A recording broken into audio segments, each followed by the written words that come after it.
Good morning, everyone. I'm Susan Demas, the executive editor here at Lincoln Square, and welcome to the weekly assignment. That's when executive producer Sam Osterhout and I talk to you about what's coming up on Lincoln Square, the latest headlines, and what we can do to fight back against authoritarianism.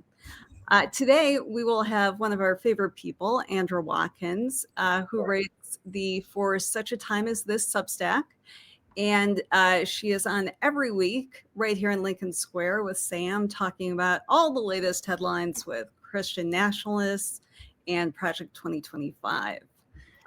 And by the way, we're finally giving that conversation a title and some branding, because it started out, with on Lincoln Square as just, hey, let's see what Andra's up to this week, but it's turned into like a real show. So we're making it official. Well, yeah, and with everything this administration is doing, it's great to have like a weekly update on that, because I feel like that's one of the things that really gets lost with the avalanche of awfulness that comes out of the Trump administration. Yeah. I mean, look, I think there's a case to be made, and I know we're going to get to something else soon, but there's a case to be made that if you don't understand white Christian nationalism right now, then you don't understand our government or what's happening to us. And that's why I value those conversations with Andra so much. Absolutely. We're going to take on a topic that would probably make Christian nationalists blanch a little bit. I'm sure at this point we've all seen the headlines about the notorious Epstein Bubba email that involves President Trump. And there has been radio silence from the White House about this, but nonstop speculation on Twitter with some pretty funny memes, because, of course, Bubba is a well-known nickname for Bill Clinton, who also had a relationship with Jeffrey Epstein, as did Donald Trump, and as did many, many, many powerful people, Prince Andrew on down. I don't know if we want to show any more. Yeah. Let's roll a few. They're pretty great. Yeah. And these are some of the cleaner ones. Yeah, this I think is my favorite. That's from the Drudge Report. So it's a real news source. So yeah, real heavy hitting. What else do we have? This one is like incredible, and I want to talk about this in just a little bit more. Also, I do want to go back to the Drudge Report, because for those of you who may not be as old as Sam and I, the Drudge Report started out as a right-wing site about the Monica Lewinsky scandal. That was like the big news that they broke. And so this is a real full circle moment. Man, I forgot that was this. Oh, wow. That just blew my mind. Yeah. Wow, we're old. Yes. So this one, I think first I have to say, like, finally the rest of the world knows what we have always known, and that's that Trump really sucks. Hey, right? Sorry. Too good to pass it. Yeah, I had to. But this, and I want to talk to Andra about this a little bit. And I know it seems like a really frivolous, sort of like kind of dumb and sophomoric and childish kind of story. And it is for sure. And that's where we are, obviously. But there's something else here that is kind of bugging me a little bit. And it's that Trump has, everyone knows he's in the Epstein files, right? He just is. Like, this is a thing. He's trying to guard it. Of course, he's saying now that they should vote on it and all of this kind of thing. So I'm sure that'll be a developing story as we go. But the fact that he was abusing underage women and girls had no meaning for any of them. And it didn't seem to bother him that much either. In fact, he bragged about it for his entire political career and beyond, his entire life, really. But it's the idea that he may have done something gay or a little gay or something with another man that is the thing that feels like the world is so obsessed with now, and that is so telling and so gross. Yeah. Um, I don't know what to think about that. Yeah, it definitely seems like it's far worse in MAGA land for the president to be a bottom than for him to be a pedophile, Yeah, which I think speaks a lot about their values and is extremely disturbing. And we should say that Jeffrey Epstein's brother has said now, wrong Bubba. No other clarification, just this is not former President Clinton. So there were some stories on that. Um, we still don't really know the context, but I mean, the fact that this was an anecdote shared with Vladimir Putin is right. fascinating in and of itself. And I have to say, with the Epstein files, it's so clear that there is an issue here. I mean, we Yeah, have reports that Donald Trump was in the Situation Room, the room that is supposed to be reserved for international crises, for possibly going to war. This is Trump's war to stop the Epstein files, the real Epstein files, from being released. That says quite a bit about this administration. And finally, after going to war with Marjorie Taylor Greene, trying to excommunicate her from the party, bringing Lauren Boebert into the Situation Room to try and pressure her. oh my God. After all of that, to try and prevent the 218th signature in the House to release the files. Now all of a sudden there's this about face from the White House saying, fine, vote on it, and basically as a clear signal that whatever would get released would be completely sanitized. Yes. Because he can count on Kash Patel at the FBI, who you wrote about this week in Winners and Losers. Guess which one he was. And Pam Bondi, his AG, to totally scrub everything, which we've already had reports on. Yeah. But you've got to wonder, I mean, for somebody who is such a master of media, why wasn't this the tactic to begin with? Why the freak out? Why the government shutdown? I mean, you don't do that without there being something there, clearly. Yeah. In the early days of this scandal, I don't know, 40, 50 years ago, whenever that was, I don't remember. But I felt like, Trump has this game where he dangles the thing in front of you and he says 2 weeks from now, everything's going to be solved, right? But the heart of that strategy is to continue dangling the thing. And dangling maybe isn't the right word in this context. Sorry. Um, but in any case, he needs scandal. He needs story. He needs something that is inscrutable that you cannot figure out on your own, that you cannot solve, and he alone holds the final key to the unlock the mystery of whatever it was. And in the beginning, I was like, there's a non-zero chance that the Epstein files either don't reveal the whole extent of what happened, or it's just nothing, other than what we already know. But in his campaign and for the last 8 years or so, he's like, release the Epstein files. You got to release it. You got to release it. You got to release it. And then when he gets the power to do that, he doesn't.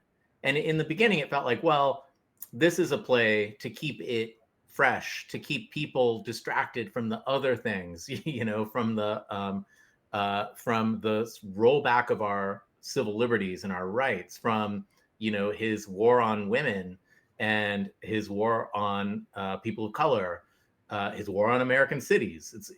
This is a perfect thing to keep the base fully distracted. I don't believe that exactly anymore. I think there's something really in this. And I think he understood that it was not the tool that he thought it was. Yeah. Again, tool is not the word I should use here, but sorry, I'll stop. Maybe I'll stop. So this is, a totally sensational story. It's just the kind of salacious thing that people can't help but touch. Again, probably wrong choice of word. Oh my God. But at the same time, this is an extremely serious issue. And we have hundreds of survivors and their families who have been demanding justice and have not gotten it for decades. And so if this is the kind of story that helps bring their stories to light, Yes. that's a really good thing. And unfortunately, in this kind of shallow viral media environment, sometimes it takes headlines like this to do that. But the survivors released a really powerful PSA over the weekend, and let's face it, probably without this being like the new thing for people to focus on, that would just get lost in the avalanche. Yeah, and I think that he's felt very desperate over the past few weeks, and it feels like this latest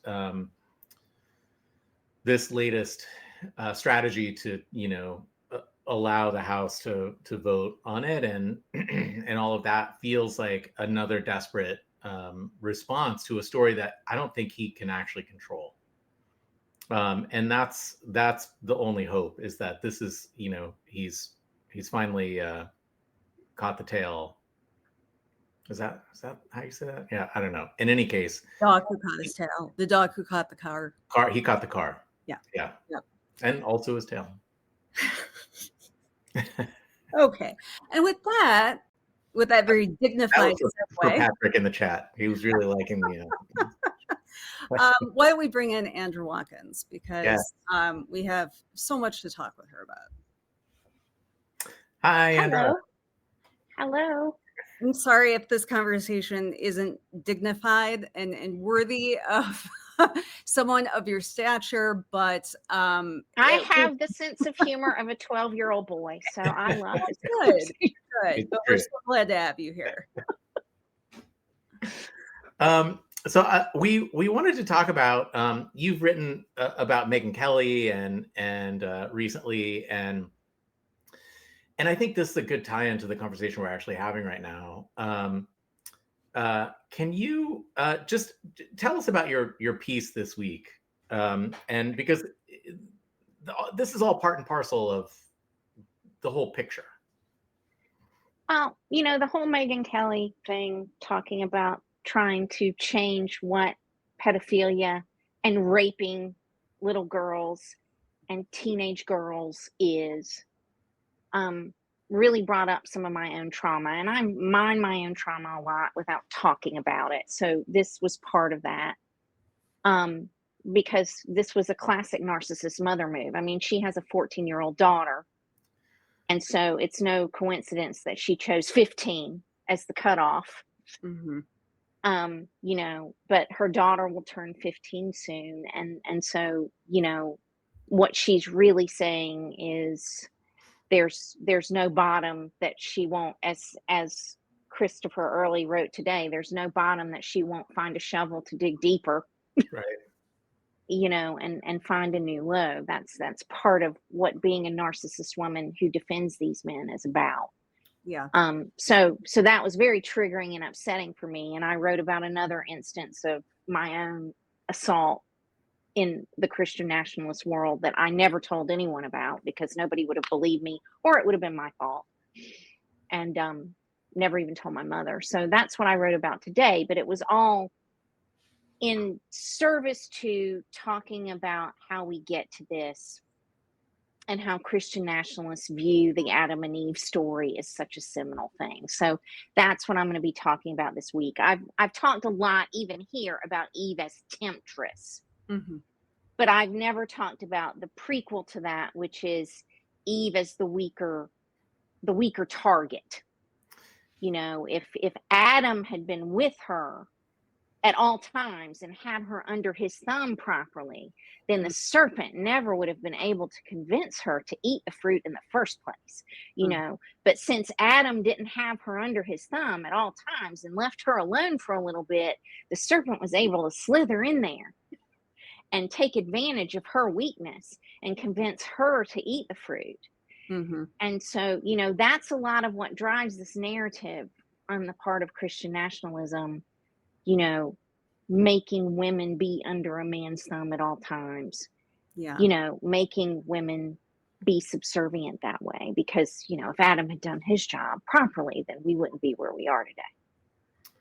Andra, something that I covered a couple years ago here in Michigan was the fight to get rid of child marriage here, which has been a fight in a lot of states and is still on the books in many. And I was disturbed, but not ultimately surprised that the handful of no votes to repeal those outdated statutes all came from MAGA Republicans. And they of course tried to bring in their hatred of trans people into it and try to deflect. But you know, the bottom line is they are okay with children, usually young girls, marrying adult men. That is okay with them. And you're starting to see some pretty explicit language from these far right influencers about, well, yeah, women are the ripest when they're, you know, in their early teenage years. This should be okay. And so I really wanted to get your perspective on it, because this seems to be a new low, or at least a low that's being recycled. Yeah, or a It's voicing. not a it's Yeah, not a new low. It's a yeah. It seems like a voicing of the opinions that they've managed to sort of keep in the dark to some degree. Go ahead, Well, Andra. a lot of this comes from their notion of purity. You know, the woman is the temptress. That's the second part of the Adam and Eve story. And so men can't help it when, you know, women have to control themselves, because men can never control themselves, because women are the temptresses. So that's part of what comes from that story, that men are conditioned to think that if they want a woman, it's her fault that he wants her. You know, but also there's this real work to keep women ignorant about how their bodies work, to keep women ignorant about sex, because women aren't ever supposed to think that they could enjoy sex or expect sex for pleasure or expect it recreationally. Women aren't supposed to have any experience at all. They're supposed to be a blank slate, and their husbands are supposed to teach them about what sex is on their wedding night. And so whatever the man knows about it and decides to show the woman about it is all the woman is ever supposed to know. And that makes these young girls really attractive to these men, because the younger they are, the less likely it is that they will have any experience whatsoever to compare what they give them as sex to what some other man might have already shown them. So it makes these young girls really compelling. And this is one reason why these Christian nationalist Republican men don't say this isn't okay. Secretly, a girl who's 12 or 13 that has no experience and no knowledge of sex is their absolute dream girl for a lot of them. It's really sick and disgusting. But because they're a blank slate, they have no knowledge in most cases of what a real sexual experience should be about. There's a crisis with young men, but there's always been a crisis with young men, and I'm always kind of just annoyed that this crisis with young men is also being put at the hands of women, right? That, well, women, you need to pay more attention to these young boys because they're struggling. Like I don't doubt that there is that young men are struggling. I think men, actual men my age ought to be better role models for younger men. But I think that there's this tendency, like you're saying, and to say that women ruin everything, right? Whatever the problem, you can lay it at the feet of women. And it's fascinating to think about it as the initial problem that we've all faced. The reason we're here, the expulsion from the garden, also is a woman's fault. Women ruined everything. Women ruined everything. It's been, we have this too. And by the way, this article is so dumb, and the interview is so dumb.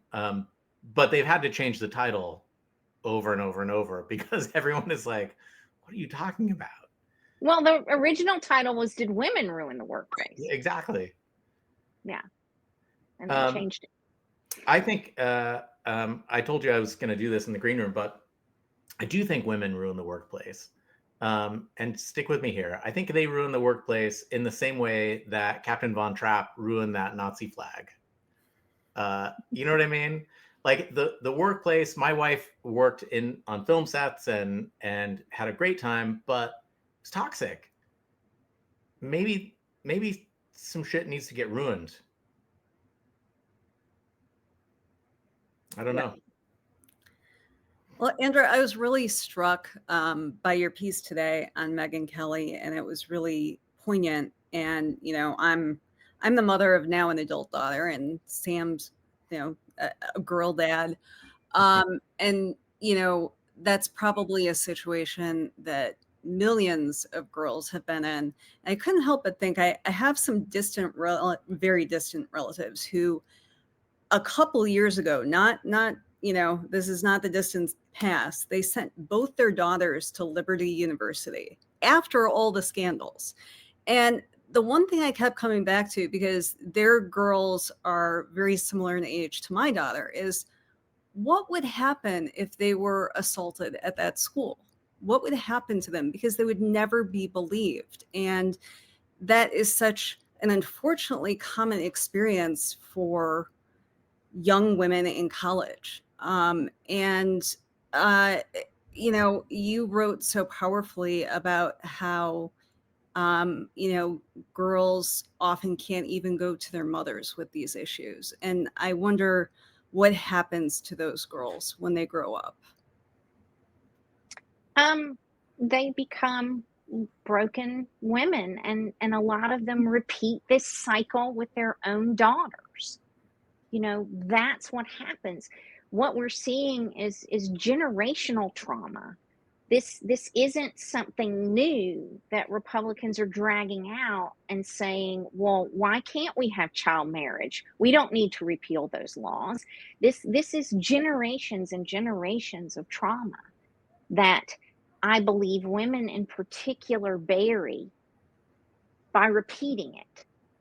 It becoming a covert narcissist is a way to hide your own shame over what happened to you. And that's the only way I can have empathy for it, having been a victim of it. You have to understand that that's how these monstrous women become these monsters.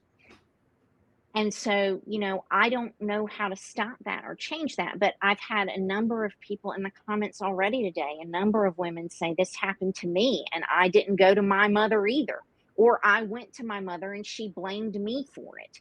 I mean, a little known fact about me is in my first book, in my novel, I had one of these monstrous mothers, and people were like, there aren't mothers who are like this, but it came from an actual story in my family. That there was a woman in my family who was pimping out her teenage daughters, as into prostitution in New Orleans. And so that fed into the story, and she wasn't jailed for it. She wasn't blamed for it. When she married a pedophile who molested her 5-year-old daughter, and her daughter went to her, she said, well, if you weren't such a slut, maybe he wouldn't do that. So there are so many of these women who are mothers who don't know how to do anything other than blame their daughters for what men do to them. And it's horrible. And I cried over Megyn Kelly's comments for her daughter, because she is such I know what that feels like, to have that kind of monster sitting there not believing when people do things to you, that so you don't even tell them. I never would say anything about any of these things to my own mother. Yeah. I mean, look, it's enculturated. And it's not just the Christian right. No. You know, we're watching all of the movies that my wife and I used to watch as kids, you know, and it is so misogynistic and Oh, 80s so, rom-coms. Oof. Yeah. yeah, even John Hughes, who was so fun and benign, you know, there's just the way that women and girls are used in those movies is rough. And you know, we forgot about it because you don't even think about it. It's just so enculturated. And so then, you know, our girls watch these movies and they're like, what was that? Yeah. And that's the thing that the one thing that does give me some hope is you know, they're like, they see it with these eyes that are like, well, how can you justify this treatment? You know, I don't like this movie. This is not how people are supposed to be treated. Um, does anything like that give you hope, Andra? Yeah, you know, I hope that regardless of how there's this new wave of trying to make girls behave and know their place and stay in it again, that more Gen Z and even younger girls will realize that they don't have to go back to that.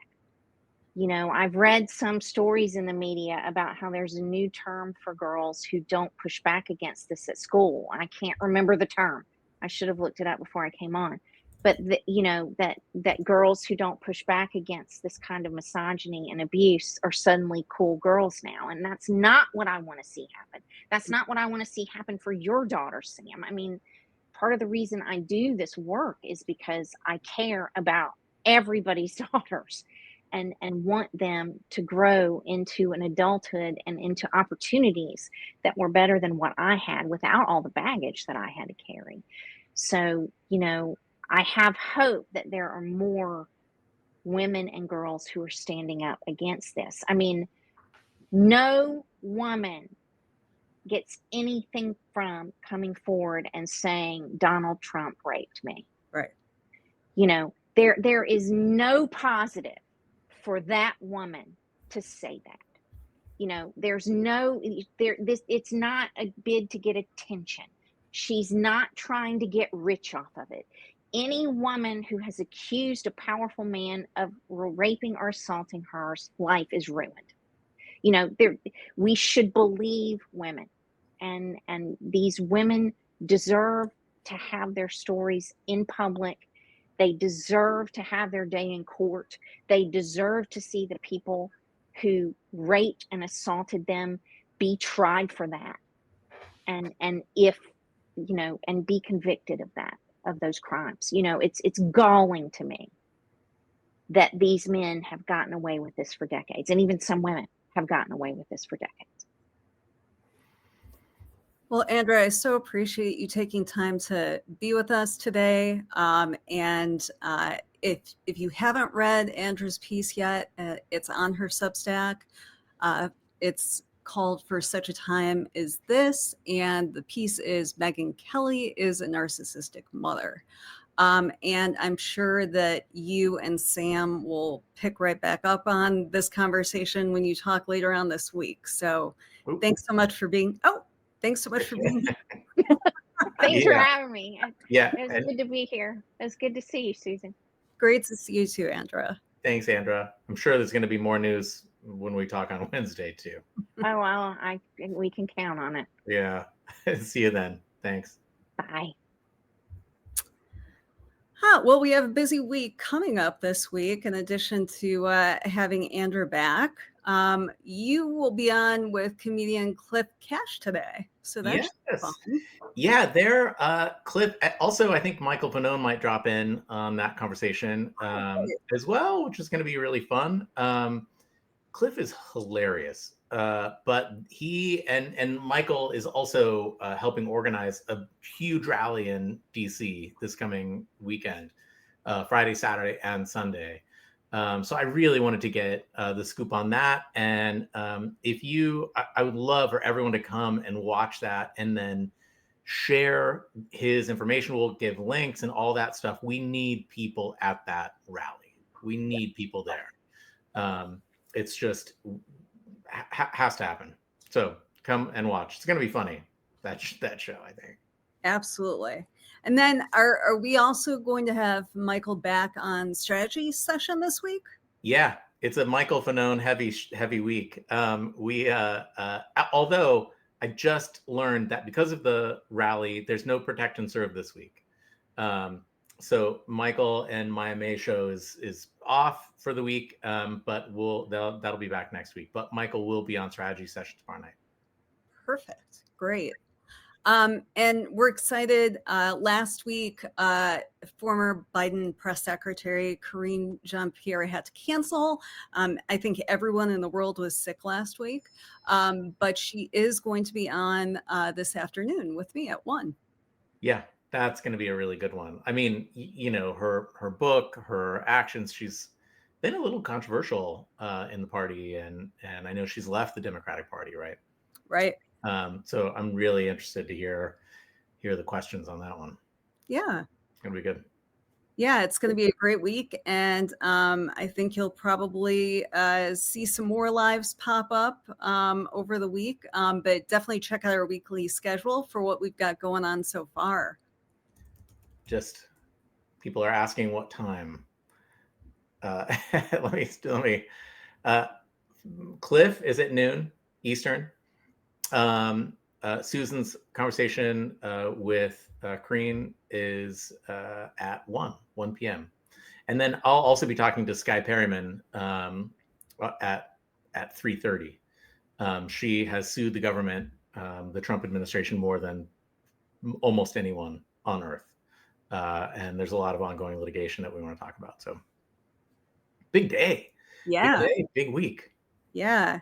Should be a good one. Yeah. And so for this week, for our weekly assignment for all of us is call your member of Congress. It really would not hurt to call your senator as well, since and tell them that they should be a yes on releasing the Epstein files. They have the votes in the House, but they should definitely hear from you, because what we're hearing, our own Rick Wilson, who still has a line into so many Republicans, is there are up to 100 Republicans who want to vote yes for this. And so they should hear from all of you as to why. And it doesn't hurt to call your senators either, because then this ends up in the Senate, and that's where Donald Trump thinks he can kill this. And so definitely let your senator know that you are watching. This is a vote that is not going to slip under the radar, and they should not be part of the cover-up. Yeah. Great. Well, thanks, Susan. This was a really fun one. It was fun, and then it was very serious, but great discussions on everything. And oh yeah, definitely looking forward to hearing part 2 with Andra. Yeah, she's so good. So good. All right. Thank you, everyone. Thank you.